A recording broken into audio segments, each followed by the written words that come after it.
This video is going to demonstrate the management of deadly, life-threatening bleeding. So we have our quick reference card here that's available on our website to go over these steps. And again, we're talking about deadly bleeding. So when we're talking about this amount of bleeding, we're concerned about cutting one of the major tubes, arteries or veins. Generally, arteries are going to be more challenging to control because they have that high pressure bleeding that's going to come out of it. So first step is some PPE. So I've got some gloves on. So this is going to protect me as I'm possibly touching some blood here. And then I'm going to try to find the bleeding. So I'm going to feel through the body, over the clothing. If I see blood on my hands, then I'm going to use trauma shears, cut that clothing away, and expose that wound. Now we have that wound exposed. We want to get some pressure on it right away. So if we have helpers, one of us can be holding pressure while the other is gathering gear, or if the patient's even able to, I might have the patient support that with their own pressure, or if I don't, I could even put my knee on it to kind of hold that pressure myself while I'm gathering my gear. Now, if the wound is deep, we're going to need to pack it. So we want to pack it because arteries generally are quite deep inside the body and they're not surface. So putting gauze right on top may not control that bleeding. We really want to get that pressure inside. Now, a hemostatic agent is preferable. So the examples are Chitosam. So that's one of them. Quick clot would be another. So they have a hemostatic agent that's going to help create a clot inside the wound as you're packing it.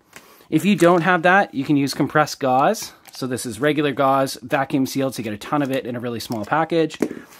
Cling wrap would work as well, so roller gauze. And if you didn't have that, just cloth would be fine. So what we want to do is really get that directed pressure right on the bleeding artery. So we want to get right into the wound and pack it. So we've got our pressure on there. Once we have our gauze ready, we're going to start packing that wound. So we want to get a nice little ball started and get that right down into the bleed. Then really we want to hold that in there and pack as we go. We want to try to maintain that pressure throughout. So we're just going to keep placing our packing material in until we've fully filled that space and we've significantly packed it. So again, hard packing it right into the wound.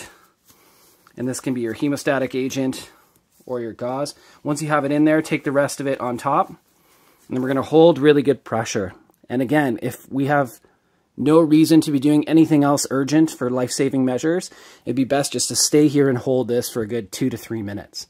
So we're just going to stay here, really put our full weight into that direct pressure right on the bleed.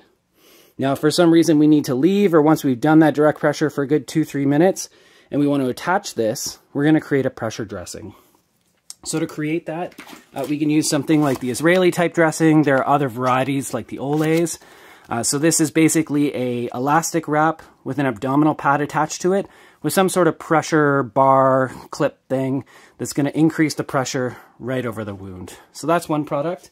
If you didn't have this, we can create an improvised version with an abdominal pad and an elastic wrap. So that's what we're going to demonstrate here.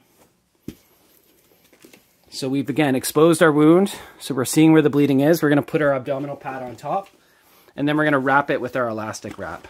So we're just going to go around the limb.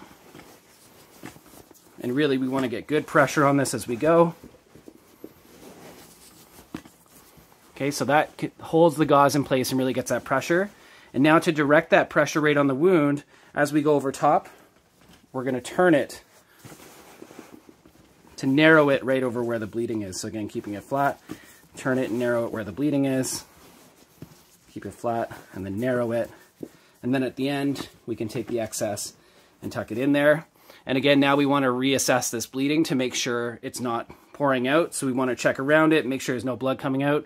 If this starts bleeding again, we're going to hold more firm pressure. And if that's not working, then we're going to move on to a tourniquet. So that's the general steps for controlling severe external bleeding with packing. We'll go over tourniqueting in another video.